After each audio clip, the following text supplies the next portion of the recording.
చంద్రుడి సన్నని వెన్నెలలో గ్రామమంతా నిద్రపోతోంది. కాని కొండపై ఉన్న ఆ పెద్దింటి ముంగిట కదలకుండా ఉండాల్సిన ఒకటి మాత్రం కదులుతోంది. ఆ గొలుసులు ఓర్పుగా, ఉద్దేశపూర్వకమైన లయతో కిర్రుమంటున్నాయి. ప్రతి రాత్రి ఏదో కనిపించని బరువు అక్కడ కూర్చున్నట్టు. ఆ ఉయ్యాల ఇప్పటికే తన చివరి శ్వాస కోసం లెక్క పెడుతోందని ఆమెకు ఇంకా తెలియదు. 3 రోజుల ముందు చేతుల నిండా పెళ్లి గోరింటాకుతో లక్ష్మి ఈ ఇంటికి కోడలిగా వచ్చింది. ఒక్క నెలలో హడావిడిగా కుదిరిన ఈ పెళ్లి ఆమె తల్లికి విచిత్రంగానైనా అదృష్టంగా అనిపించింది. వీరభద్రం కుటుంబం సంపన్నులు, అయినా వాళ్ళు కట్నం ఏమీ అడగలేదు. మరికొందరు మాత్రం, ఆమె గమనించింది, నిశ్శబ్దంగా ముఖం పక్కకు తిప్పుకున్నారు. వీరభద్రం ఇల్లు గ్రామంలో అన్నిటికంటే పాతది. నల్లని టేకు దూలాలు, ఎర్ర నేల ఉన్న విశాలమైన స్థలం దీపపు వెలుగును తిరిగి ఇవ్వకుండా తాగేస్తున్నట్టు ఉంటుంది. ఒక మూలన పళ్ళు రాలిపోయి వణుకుతున్న ముసలి పెద్దమ్మ కాంతమ్మ కూర్చుని కొత్త కోడలిని స్థిరమైన, భయపడ్డ తీక్షణతతో చూస్తోంది. మరొకటి అని ఆ ముసలమ్మ గుసగుసలాడింది. మొదటి రోజు ఆచారాలు కొత్త ముఖాల హడావిడిలో కరిగిపోయింది.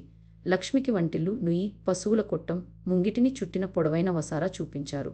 ఆ పాత ఉయ్యాల మోహంలో పడి ఆమె దానివైపు అడుగు వేయగానే సుబ్బమ్మ 3 వేగవంతమైన అడుగుల్లో ముంగిటిని దాటి ఆమె కూర్చోకముందే చెయ్యి పట్టుకుంది. లక్ష్మి తల ఊపింది. కానీ ఆ గొలుసులు తుప్పు పట్టినా బలహీనంగా మాత్రం ఏ మాత్రం కనిపించలేదని ఆమె గమనించింది. ఆ రాత్రి మొదటిసారి రవితో ఒంటరిగా ఉన్నప్పుడు తన కొత్త భర్త నుంచి కొంత ఆప్యాయత రాబట్టడానికి లక్ష్మి ప్రయత్నించింది. అతను మృదువుగానే ఉన్నాడు, కానీ దూరంగా, తన గుండె మీద ఎప్పుడూ ఏదో బరువు ఒత్తుతున్నట్టు. ముంగిట్లోని ఉయ్యాల గురించి ఆమె అడిగినప్పుడు దీపం మీద అతని చెయ్యి స్తంభించిపోయింది. అవి మా అమ్మను కాపాడాయి, ఆమెకు ముందు ఆమె తల్లిని కాపాడాయి. వాటిని పాటించు, ఇక్కడ నువ్వు సుఖంగా ఉంటావు. ఆమె ఇంకేమైనా అడగకముందే అతను దీపం ఆర్పేశాడు. చీకటి వాళ్ళిద్దరినీ మింగేసింది. ఆ తర్వాతి రోజుల్లో ఆ పెద్దింట్లో చిన్న చిన్న తేడాలను లక్ష్మి గమనించసాగింది. ప్రతి తెల్లవారుజామున ఇల్లు మేల్కొనకముందే సుబ్బమ్మ ఇత్తడి పళ్ళెంలో అన్నం, బంతిపూల దండ తీసుకొచ్చి నిద్రపోతున్న జంతువుకు తిండి పెట్టినట్టు ఉయ్యాల చెక్క బల్ల మీద మెల్లగా ఉంచేది. తన ప్రతి మాటను దాచుకోకుండా లక్ష్మితో మాట్లాడిన ఒకే ఒక్క మనిషి వయసులో సగం కోల్పోయిన పెద్దమ్మ కాంతమ్మ. ఒక మధ్యాహ్నం మిగతా వాళ్ళు పొలంలో పనిచేస్తుండగా ఆ ముసలమ్మ ఆశ్చర్యకరమైన బలంతో లక్ష్మి మణికట్టును పట్టుకుంది.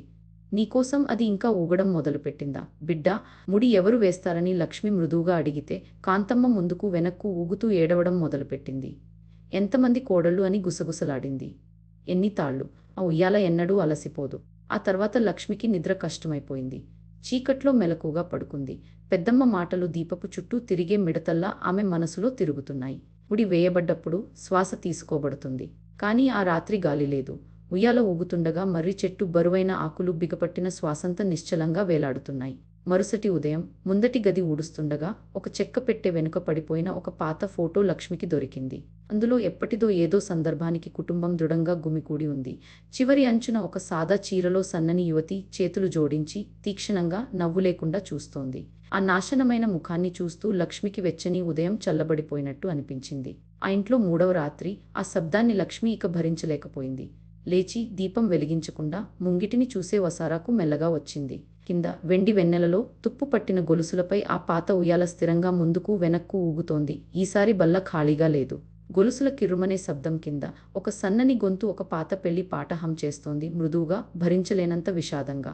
లక్ష్మి తిరిగి తన మంచం వద్దకు పరుగెత్తి సూర్యోదయం వరకు గుండె పక్కటెముకలను కొట్టుకుంటుండగా బిగుసుకుపోయి పడుకుంది. ఉదయం వెలుగులో రవికి అన్నీ చెప్పింది. ఊగుతున్న ఉయ్యాల, బూడిద రంగు ఆకారం, హం చేస్తున్న గొంతు. అతని ముఖం రక్తం తీసేసినట్టు తెల్లబడింది. ఆపై ఏదో సరిపెట్టుకున్నట్టు కఠినమైంది. కానీ ఒక నీడకు నెమ్మదిగా తిరిగి తన కిటికీ వైపు చూసిన ఆకారానికి మధ్య తేడాను లక్ష్మి చూసింది. తాను సంతృప్తి చెందినట్టు అతన్ని నమ్మనిచ్చి నిశ్శబ్దంగా పథకం వేయడం మొదలుపెట్టింది. 2 రోజులు తన అత్తను లక్ష్మి ఎప్పటికంటే నిశితంగా గమనించింది. ప్రతి తెల్లవారుజామున ఇల్లు కదలకముందే సుబ్బమ్మ ఉయ్యాలకు తన నైవేద్యం తీసుకొచ్చి చేతులు జోడించి ఆ ఖాళీ బల్లకు ఇదే వేడుకోలును గుసగుసలాడేది. అన్నం తీసుకో, తికున్న వాళ్లను వదిలేయి. మేము నిన్ను మర్చిపోలేదు, ఎన్నటికీ మర్చిపోము. ఆ ఉయ్యాలను గౌరవించడం లేదని, దాన్ని ప్రాధేయపడుతున్నారని లక్ష్మికి ఇప్పుడు అర్థమైంది. దానిమీద కూర్చున్న దాన్ని ఆ కుటుంబమంతా భయపడుతోంది. ఆ సాయంత్రం నీళ్లు తోడుకోవడానికి ముంగిటిని దాటుతూ లక్ష్మి మొదటిసారి ఉయ్యాలకు దగ్గరగా వెళ్ళింది. దాని చుట్టూ గాలి విచిత్రంగా చల్లగా ఉంది. తడి తాడు లేకపోయినా దాని వాసన వేలాడుతోంది. దగ్గరగా చూస్తే ఆ జుట్టులో కొన్ని తంతువులు నిస్సందేహంగా తనవేనని ఆమెకు తెలిసింది. లక్ష్మి ఉయ్యాల నుంచి వెనక్కు తగ్గింది. ఒళ్ళు జలధరించింది. పెద్దమ్మ మాటలు చెవుల్లో మోగుతున్నాయి. ముడి వేయబడ్డప్పుడు శ్వాస తీసుకోబడుతుంది. ఆ రాత్రి ఆమెకు తినబుద్ధి కాలేదు. ఆ ఉయ్యాల ఏదైనా, సరోజ ఎవరైనా, చీకట్లో చావు కోసం ఊరికే ఎదురుచూడబోనని లక్ష్మి నిర్ణయించుకుంది. నిజాన్ని తెలుసుకుంటుంది. మరుసటి మధ్యాహ్నం మిగతావాళ్ళు నిద్రపోతుండగా లక్ష్మి పాత ఇంటిని గదికి వెతికింది. వంటింటి వెనుక ఒక మర్చిపోయిన గదిలో దశాబ్దాల ధూళి పేరుకున్న మూతతో, ఉయ్యాల గొలుసులాంటి తుప్పు పట్టిన ఇనుముతో బిగించిన ఒక చిన్న చెక్క పెట్టె దొరికింది. అడుగున గుడ్డలో చుట్టి ఒక విరిగిన గాజు. లక్ష్మికి నెమ్మదిగా అర్థమైంది అది పాత ఎండిన రక్తపు మరక అని. ఆ గాజు మరక ఆమెను వెంటాడింది. ఈ ఇంట్లో ఒక యువతి రక్తం చిందితే అది ఎలా జరిగిందో ఎవరో ఒకరికి గుర్తుండాలి. మరుసటి ఉదయం లక్ష్మి కొండ దిగి ఒక సగం కంటి చూపు లేని ముసలి పూజారి ఒకే ఒక్క జ్యోతిని కాపాడుతున్న ఆ చిన్న గుడికి వెళ్ళింది. అయితే నువ్వు పారిపో అన్నాడు. ఆ ఉయ్యాల తన ముడిని పూర్తి చేసేలోపే వణుకుతున్న ఆ ముసలాయన ముందు లక్ష్మి మోకరిల్లి అతని చేతులు పట్టుకుంది. నేను పారిపోలేను అంది. ఆ ఉయ్యాల ఇప్పటికే నన్ను గుర్తు పెట్టడం మొదలుపెట్టింది. నేను చావాల్సి వస్తే కనీసం ఎందుకో తెలుసుకుని చావని. చాలాసేపు పూజారి మౌనంగా ఉన్నాడు. వాళ్ళ మధ్య చిన్న జ్యోతి రెపరెపలాడింది. ఈ కుటుంబం ఆమె చేయని తప్పు కోసం ఆమెను నాశనం చేసింది. ఇంటి పెద్ద కొడుకు సరోజను ఇష్టపడ్డాడు అని పూజారి కొనసాగించాడు, గొంతు తగ్గించి. ఆమె మళ్ళీ మళ్ళీ తిరస్కరించింది. ఎందుకంటే పక్క ఊరి ఒక పేద కుర్రాడికి ఆమెను ఇవ్వాలని మాట ఇచ్చారు. ఆ యువ యజమాని ఈ తిరస్కారాన్ని భరించలేకపోయాడు. కుటుంబం అతన్ని నమ్మింది. ఆ నమ్మకమే మరణశిక్ష అయింది. ఇంటిలిపాది ముందు ఆమెను ముంగిట్లోకి ఇచ్చారు అని పూజారి గుసగుసలాడాడు. ముడతలు పడ్డ చెంపల మీద కన్నీళ్లు జారుతుండగా ఆమెను కొట్టి చేయని దొంగతనం ఒప్పుకోమని డిమాండ్ చేశారు. ఆమె అబద్ధం చెప్పనందుకు దీనికి ఉరి తీస్తానని ముసలి యజమాని ఒట్టువేశాడు. కానీ తెల్లవారింది. ఇప్పుడు ఉయ్యాల ఊగుతున్న అదే కొమ్మకు ఆమె వేలాడుతూ కనిపించింది. తన దుఃఖంతోనా మరొకరి చేతితోనా ఎవ్వరూ ఎన్నడూ చెప్పలేదు. ఆమెను హడావిడిగా గుర్తు లేకుండా పూడ్చిపెట్టారు. ఆమె పేరు ఎన్నడూ పలకరాదని శాసించారు అని పూజారి చెప్పాడు. ఆమె చనిపోయిన అదే కొమ్మతో ఆ యువ యజమాని ఆ ఉయ్యాలను చేయించాడు. అది పిల్లల ఆట వస్తువని ఊరికి చెప్పాడు. ఆమె జ్ఞాపకాన్ని వెక్కిరించడానికి, శాపగ్రస్త కొమ్మను తనదిగా చేసుకోవడానికి. ఒక నెలలోపే అబద్ధం చెప్పిన ఆ యువ యజమాని తెల్లవారుజామున దానిమీద కూర్చుని చల్లగా బూడిద రంగులో బతికున్న ఏ చేతి వేయని తాడు ముడి గొంతు చుట్టూ బిగుసుకుని కనిపించాడు. అదే ఆమె శాపం అని ముసలి పూజారి లక్ష్మి చెయ్యి పట్టుకుని చెప్పాడు. ఆ ఉయ్యాల ఇంట్లో ఒకరిని ఎంచుకుంటుంది. ప్రతి రాత్రి తన ముడిని కాస్త బిగిస్తుంది. ఒక తాడు చుట్ట, ఒక జుట్టు ఉచ్చు, బల్ల మీద రూపుదిద్దుకునే ఉరి. వాళ్ళు చేయగలిగేది దానికి నైవేద్యాలు పెట్టి అది నెమ్మదిగా పని చేయాలని ప్రార్థించడమే. 100 ఏళ్లుగా అది తగినంత నెమ్మదిగా పని చేయలేదు. లక్ష్మి నోరు ఎండిపోయింది. మరి పెళ్లి ఎందుకు అని గుసగుసలాడింది. నన్ను అసలు ఈ ఇంట్లోకి ఎందుకు తేవడం? పూజారి ఆమె వైపు అపారమైన జాలితో చూశాడు. ఎందుకంటే 2 తరాల క్రితం, ఇప్పుడు చనిపోయి చాలా కాలమైన ఒక మాంత్రికుడి ద్వారా కుటుంబం ఆమెతో ఒక ఒప్పందం కుదుర్చుకుంది. 3 తరాలుగా ఆమెకు కోడళ్లను తినిపించారు. అందుకే నీ తల్లి దగ్గర కట్నం అడగలేదు. నువ్వు ఎన్నడూ కోడలివి కావు. నువ్వు నైవేద్యానివి. లక్ష్మి చుట్టూ గుడి ఒరిగిపోతున్నట్టు అనిపించింది. గత రోజుల ప్రతిదయ ఒక్క క్షణంలో పుల్లగా మారిపోయింది. ఆతృతగా, హడావిడిగా జరిగిన పెళ్లి, లేని కట్నం, సుబ్బమ్మ జాగ్రత్తైన చిరునవ్వు, తాను కొండ ఎక్కుతుండగా ముఖం తిప్పుకున్న గ్రామస్తులు. వాళ్ళందరికీ తెలుసు. వాళ్ళు 100 ఏళ్లుగా తమ తప్పును పూడ్చిపెట్టిన పిరికివాళ్లు అని మెల్లగా అన్నాడు. మళ్ళీ మళ్ళీ నిర్దోషులతో దాని మూల్యం చెల్లింపజేశారు. విరిగిన గాజును పిడికిట బిగపట్టి లక్ష్మి కొండ ఎక్కి వసారాలో ఒంటరిగా ఉన్న రవిని కనుగొంది. నిజాన్ని ఒక రాయిలా అతని మీదకు విసిరింది పూజారి. అబద్ధం, ఉరి, ఒప్పందం, కోడళ్ళు. చాలాసేపు అతను ఏమీ మాట్లాడలేదు. అతని మౌనమే ఒక ఒప్పుకోలు. ఆపై అతని కళ్ళు నీళ్లతో నిండాయి. కానీ ఉయ్యాలకు మళ్ళీ ఆకలి వేసిందని, కొత్త కోడలు లేకపోతే అది ముందు నన్ను, ఆపై నా చెల్లిని, ఆపై పిల్లలను తీసుకుంటుందని మా అమ్మ అంది. నేను పిరికివాణ్ణి లక్ష్మి. అది వదిలే ఒక్కదానివి నువ్వే అవ్వొచ్చని నాకు నేను చెప్పుకున్నాను. ఏ కోడలు అలా అవ్వదు. ఒక చల్లని అవగాహన లక్ష్మిని పట్టుకుంది. కాంతమ్మ అంది. ఆమె తన సమయం వచ్చినట్టు మాట్లాడింది. ఆ పేరు పిలిచినట్టే ఇంటి లోపలి నుంచి ఒక సన్నని విలాపం లేచింది. దుఃఖంతో పచ్చిగా ఉన్న సుబ్బమ్మ గొంతు. కానీ ఏ చేతి ఉంచని చోట, ఆమె సన్నని మెడ చుట్టూ, ఆమె శ్వాసను ఆపేంత మాత్రమే బిగుతుగా ముడివేసిన నల్లని తాడు పరిపూర్ణమైన ఊరి ఉంది. సుబ్బమ్మ ఎక్కువసేపు ఏడవలేదు. చాలాసార్లు ఇది చేసిన వారి అలసిన నైపుణ్యంతో ముసలమ్మను ఉయ్యాల నుంచి ఎత్తి ఆమె చూస్తున్న కళ్ళు మూసింది. ఆపై లక్ష్మి వైపు తన నిర్లక్ష్యమైన చూపు తిప్పింది. అయితే నువ్వు గుడికి వెళ్ళావు అంది. అందులో కోపం లేదు, కేవలం అలసిన ముగింపు మాత్రమే. మిగతా వాళ్ళు అరిచారు. ఏమీ మారలేదు. శాంతిగా ఉండు, ప్రయాణం మృదువుగా ఉంటుంది. నిశ్శబ్దంగా వెళ్లేవాళ్ల పట్ల సరోజ క్రూరంగా ఉండదు. కానీ లక్ష్మి తనకు ముందటి కోడలలాంటి లొంగే గుడ్డతో తయారైనది కాదు. తనను తన విరిగిన పద్ధతిలో హెచ్చరించడానికి ప్రయత్నించిన ముసలమ్మ శరీరం మీద నిలబడి ఆమె గుండెలో ఏదో గట్టిపడింది. ఆమెను విముక్తి చేసే మార్గం ఒకటి ఉంది అంది. సరోజకు అన్యాయం జరిగింది. ఆ కాలమంతా ఆమె కోరుకున్న ఒకే ఒక్కదాన్ని, నిజాన్ని ఆమెకు ఇవ్వడానికి ఎవరైనా ఎప్పుడైనా ఒక్కసారి ప్రయత్నించారా? సుబ్బమ్మ ఆమె పిచ్చి మాట్లాడుతున్నట్టు చూసింది. ఆ మధ్యాహ్నం ఇంటిలిపాది కాంతమ్మ అంత్యక్రియలకు సిద్ధమవుతుండగా లక్ష్మి తిరిగి కొండ దిగి గుడికి హడావిడిగా వెళ్ళింది. ఊరి ముందు ఆమె పేరును నేను నిర్దోషంగా నిరూపించాలంటే అని పూజారికి చెప్పింది. ఊరంతా నమ్మే రుజువు నాకు కావాలి. భయపడ్డ ఒక్క కోడలి మాట సరిపోదు. ముసలాయన చాలాసేపు మౌనంగా ఉన్నాడు. ఆమె తెలివైనది. తన కోసం ఎవ్వరూ మాట్లాడరని ఆమెకు తెలుసు. అందుకే చనిపోకముందే తన సొంత సాక్ష్యాన్ని వదిలి వెళ్ళింది. రాతి కింది నుంచి పూజారి కుళ్ళిన గుడ్డలో చుట్టిన ఒక చదునైన నల్లని చెక్క ముక్కను తీశాడు. లక్ష్మికి అర్థమైంది అది ఉయ్యాల కలపతోనే చేసిన పలక అని. దానిమీద చిన్న చిన్న నిస్సహాయమైన అక్షరాలతో ఒక చనిపోతున్న స్త్రీ చివరి మాటలు చెక్కబడ్డాయి. నేను ఏమీ దొంగిలించలేదు. దీన్ని ఎవరు కనుగొంటారో నా పేరును నిజంగా పలకండి. లక్ష్మి ఊపిరి బిగుసుకుంది. ఇక్కడ ఒక పనిమనిషి స్వహస్తాల చెక్కడంలో 100 ఏళ్ల అబద్ధాలను తుడిచిపెట్టగల రుజువు ఉంది. వాళ్ళు ఆమెను కట్టేసిన రాత్రి అని పూజారి గుసగుసలాడాడు. దీన్ని గుడికి చేర్చమని ఒక వంటింటి కుర్రాడిని సరోజ ప్రాధేయపడింది. మౌనంగా ఉండమని ఒట్టు వేయించింది. కుర్రాడు చర్య తీసుకోవడానికి చాలా భయపడ్డాడు. కానీ దాన్ని నాశనం చేయడానికి చాలా దయగలవాడు. 60 ఏళ్లుగా దీన్ని కాపాడాను. బిడ్డ కుటుంబపు అధికారానికి భయపడి దాన్ని ఎన్నడూ వెలుగులోకి తేలేకపోయాను. చెక్కిన పలకను లక్ష్మి చేతుల్లో పెట్టాడు. నేను ముసలి పిరికివాణ్ణి, కాని నువ్వు కాదు. బహుశా ఆమె ఎదురుచూస్తున్నది నీకోసమే. చెక్కిన చెక్కను గుండెకు హత్తుకుని లక్ష్మికి చివరికి అర్థమైంది. సరోజ్ చావు కోసం ఆకలి పడలేదు. ఆమె నమ్మబడాలని ఆకలి పడింది. చాలామంది ధైర్యమైన ఆలోచనలతో ఈ కొండ ఎక్కారు. బిడ్డ ఎవ్వరూ తిరిగి దిగి రాలేదు. కాని లక్ష్మి అప్పటికే లేచి నిలబడింది. ఆ రెండవ రాత్రి ముంగిట్లోని గొలుసులు ఎప్పటికంటే గట్టిగా మూలిగాయి. తన సొంత ముడి దాదాపు పూర్తయిందని చూడకుండానే లక్ష్మికి తెలిసింది. సుబ్బమ్మ ఆమెను తన సొంత శాంతి కోసం పడగదిలో తాళం వేసింది. కాని లక్ష్మి లోపలి నుంచే గడియ తీసింది. ఊరి తనను వెతుక్కుంటూ వచ్చేదాకా తాళం వేసిన గదిలో ఆమె ఎదురుచూడదు.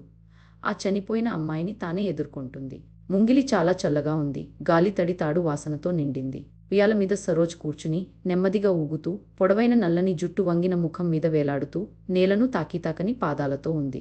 ఆమె పక్కన బల్ల మీద ఒక తాడు చుట్ట దాదాపు పూర్తయిన ఉరి ముడిగా వేసి ఉంది. లక్ష్మి కాళ్ళు వణికాయి. కానీ ఆమె వెన్నెలలోకి అడుగుపెట్టి చెక్కిన పలకను పైకెత్తింది. ఎందుకంటే నాకు నిజం తెలుసు అంది.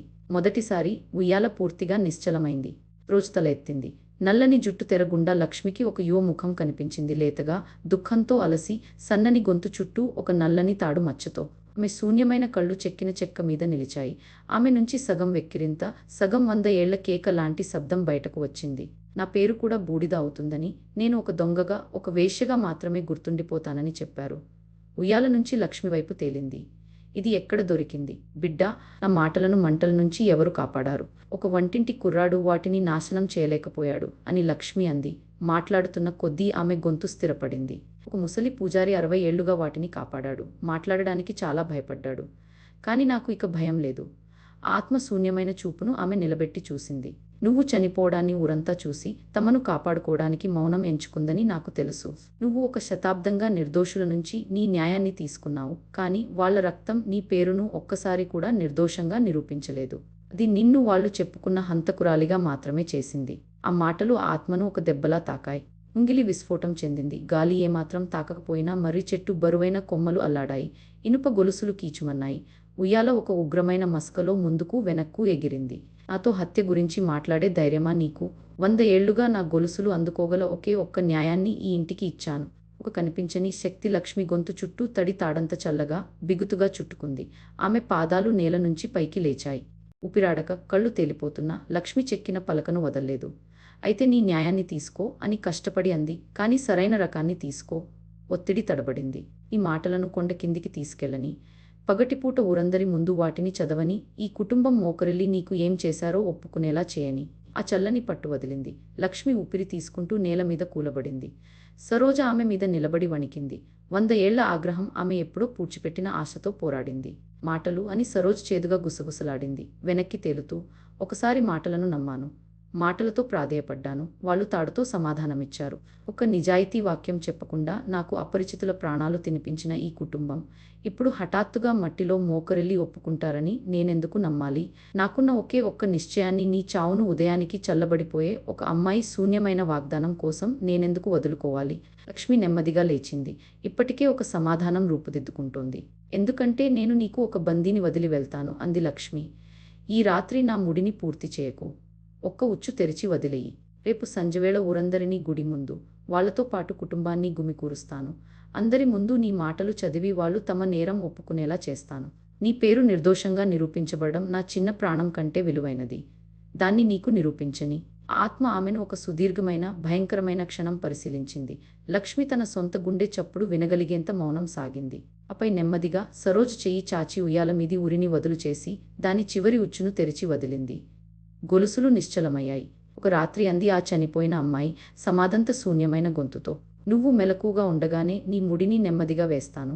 తాడు తిరిగే ప్రతి మెలికను నువ్వు అనుభవిస్తావు. ఆమె తిరిగి ఉయ్యాల మీద కూలబడి ఆమె మచ్చల గొంతు మాత్రమే మిగిలేదాకా మసకబారింది. ఆపై అది మాయమైంది. లక్ష్మి నిద్రపోలేదు. తెల్లవారగానే సుబ్బమ్మ రవి దగ్గరికి వెళ్ళి అన్నీ చెప్పింది. పూజారి చెక్కిన ఒప్పుకోలు, అబద్ధం, తాను కుదుర్చుకున్న ఒప్పందం. సుబ్బమ్మ ముఖం భయం, ఆగ్రహంతో వక్రించింది. ఊరందరి ముందు ఈ కుటుంబాన్ని అవమానిస్తావా అని కసిరింది. అని నెమ్మదిగా అడిగాడు. మన పేరును మరకలేకుండా ఉంచడానికి ఎంతమంది అమ్మాయిలను హత్య చేశాం? ఇది ఈరోజే ముగుస్తుంది. సంజెవేళకి ముసలి పూజారి రవి స్వయంగా ఇంటింటికి తిరిగి తన కుటుంబపు 100 ఏళ్ల పాపాన్ని విరిగిన గొంతుతో ఒప్పుకుంటూ ఆ మాట కొండ కిందికి వ్యాపించింది. లక్ష్మి గుడి మెట్ల మీద నిలబడింది. చేతుల్లో చెక్కిన పలకతో ప్రతి మౌనమైన సంవత్సరపు బరువు తన మీద ఒత్తుతున్నట్టు అనిపించింది. జనం నిశ్శబ్దమైనప్పుడు లక్ష్మి అందరూ చూసేలా చెక్కిన పలకను తలపైకి ఎత్తింది. 100 ఏళ్ల క్రితం అని ఖాళీ స్థలమంతా మోగేలా అరిచింది. ఈ ఊరు ఒక యువతిని ఆమె చేయని నేరాలకు ఉరి తీయనిచ్చింది. ఆమె పేరు సరోజ్. ఆమె పెద్దింట్లో పనిమనిషి, మృదువైనది, నిజాయితీపరురాలు, నిర్దోషురాలు. నేను శుభ్రమైన చేతులతో నా దేవుడి దగ్గరికి వెళ్తున్నాను. ఎండిన గడ్డిలో గాలిలా జనంలో ఒక గుసగుస వ్యాపించింది. బంగారాన్ని జూదంలో పోగొట్టుకున్నారు అని లక్ష్మి కొనసాగించింది. ఆ అవమానాన్ని కప్పిపుచ్చడానికి ఒక నిర్దోష అమ్మాయిని హత్య చేశారు. ఆపై లక్ష్మి జనం ముందు లేతగా వణుకుతూ గుమికూడిన వీరభద్రం కుటుంబం వైపు తిరిగింది. ఆ క్షణం భరించలేనంతగా సాగింది. చివరికి రవి ముందుకు అడుగేసి ఊరందరి ముందు మట్టిలో మోకరిల్లాడు. ఇది మా కుటుంబం చేసింది అన్నాడు గొంతు పగులుతూ. ఒక్కొక్కరుగా మిగతా వాళ్ళు మోకరిల్లారు. మామయ్యలు, బంధువులు. చివరికి దవడ బిగించి కఠినమైన ముఖం మీద కన్నీళ్లు కారుతూ సుబ్బమ్మ స్వయంగా ధూళిలో కూలబడింది. ఊరంతా తల వంచింది. చాలాసేపు ఏమీ జరగలేదు. ఇది సరిపోలేదేమో అన్న భయంతో లక్ష్మి గుండె బిగుసుకుంది. ఆపై ఏ చోటి నుంచో ఒక గాలి లేచి పెద్దింటి నుంచి కొండ కిందికి వీచి మర్రి ఆకులు, పాత వానా వాసనను మోసుకొచ్చింది. ఇంగిన తలల మీద మెల్లగా ప్రయాణించే చేయిలా అది మోకరిల్లిన జనం గుండా కదిలింది. గుడి మీది ఒకే జ్యోతి పొడవుగా, ప్రకాశంగా మెరిసి ఆపై మృదువైంది. ఆ ప్రకాశంలో ఒక్క క్షణం పాటు గ్రామస్తులు ఆమెను చూశారు. ఖాళీ స్థలం అంచున నిలబడ్డ ఒక మాసిన చీరలో యువతి. ఆమె పొడవైన జుట్టు ఇక ముఖాన్ని దాచడం లేదు. ఆమె గొంతు మీద క్రూరమైన తాడు మచ్చ మాయమైంది. లక్ష్మి చేతుల్లోని చెక్కిన పలక వెచ్చబడింది. ఆపై ఒక్కసారిగా సన్నని బూడిద ధూళిగా రాలిపోయి గాలిలో లేచి మొదటి నక్షత్రాల వైపు చెదిరిపోయింది. గ్రామస్తులు దిగ్భ్రాంతిలో మౌనంగా నిలబడ్డారు. ఆపై నెమ్మదిగా అందరూ ఒక్కసారిగా చీకటి కొండపై ఉన్న పెద్దింటి వైపు కళ్ళు తిప్పారు. తాను స్వయంగా చూడాలని లక్ష్మికి తెలుసు.